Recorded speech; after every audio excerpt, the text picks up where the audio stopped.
There was a group of community leaders that got together and they wanted to get Pride on a strong footing. So they came together and said, okay, we need to put this under some official organization to give it some structure. So I don't remember all the people involved, but I think Christine Kehoe and Nicole and a few other people got together and came to the center. And at the center at the time, the executive director was Scott Fulkerson, and he had done a marvelous job bringing the center up the past, I don't know, maybe 5 years or so.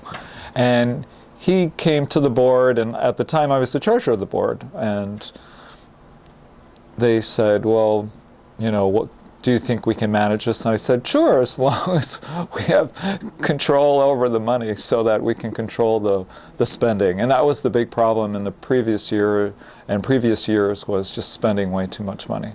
So Pride became a committee of the center, and there was 3 people from the center on the board or on the committee, and that was Scott Fulkerson, the executive director, Renee Ricketts, who I think was the secretary at the time, and then myself as the treasurer. So that's how it sort of got off the ground. We decided to hire an executive director to carry out that policy and sort of be the focal point, which was how most nonprofits, after they got established, that was the norm, to have an executive director. So we hired an executive director, part-time. I think we started in January, but I don't think we really got anything going until February. And of course, the event at the time was usually the second weekend in June, commemorating the anniversary of Stonewall. So I think Tim Williams became the executive director like around February 1st. And it was a part-time gig for a few months. And he was doing Art Walk, so he had a part-time gig, and this sort of helped fill in some time for him, so it worked out great. And he knew about, you know, managing large amounts of volunteers, you know, managing this city space, you know, getting space for things like that, talking to vendors, talking to community groups. He was doing all that already in the same respects with Art Walk, so moving over to Pride was pretty easy. I shouldn't say pretty easy, but at least he had all the right background. And he was very easy to get along with, a very nice guy. And, you know, was saying, and I think he was the only one who applied for the job too, which was another big plus in his hat.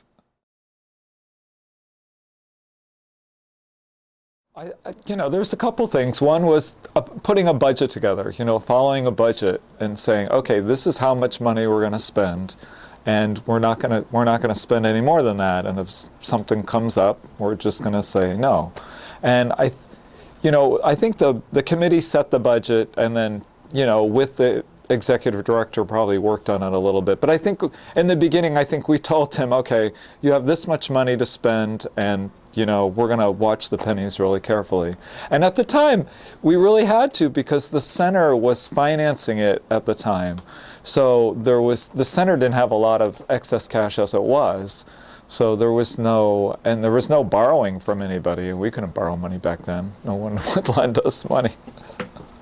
So I think that was a big thing, was staying in budget. And I think the other big thing was just having an executive director sort of be the point person to have things get done. We had our nice successful year in 1989. We wound up having a profit of 20 grand, so we could actually not borrow money from the center and individuals. So the next year, everything's going really well, and then that weekend they had called for rain. And we weren't too worried about it, because you get a little bit overcast in June, but you hardly ever get rain. And then it was Friday night. So we had been working at the site. This is when, even though we were a policy board, we would definitely work. We owned poles and tent coverings, so we actually owned all that stuff and have to drag it out of storage and set it up on Friday. And it was over at the parking lot at the old Navy hospital. And we would we would go and set up all these things. So Friday afternoon we had everything set up, and then I get this call from Tim Friday night, and he says, quick, quick, you got to come down to the festival site. All the tents are blowing down to the freeway. And we were set up on the edge of the hill, and down at the bottom of the hill was actually Interstate 5. And so this is like 2 o'clock in the morning. It's raining, it's windy.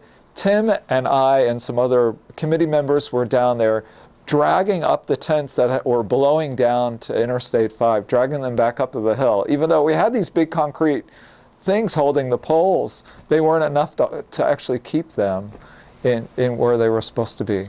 So Tim was losing it because all our booths, I don't know how many booths we had, maybe 50 or 60 booths, all our little booths were blowing down to the side. And we had to set them all up. And it just rained all night. It was a big mess. All our banners that we had made, and back then we made them on paper, they were washing out. So the next morning, okay, so the rain lets up a little bit, and Renee and I are driving out to El Cajon for something. I don't even know why we're driving to El Cajon, and we're in her little VW Bug.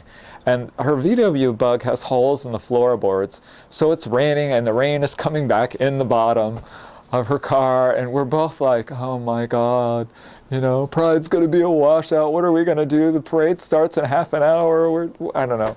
We're having all these problems. So we get back, and I think the parade started at noon. I think we've moved up the time since then, but the parade started at noon. And the sun came out like about 11:45. The sun came out for our parade. So it stopped raining, and people all came out of their little cubby holes and from out from under their trucks, and the parade went off on time with no rain. It was wonderful.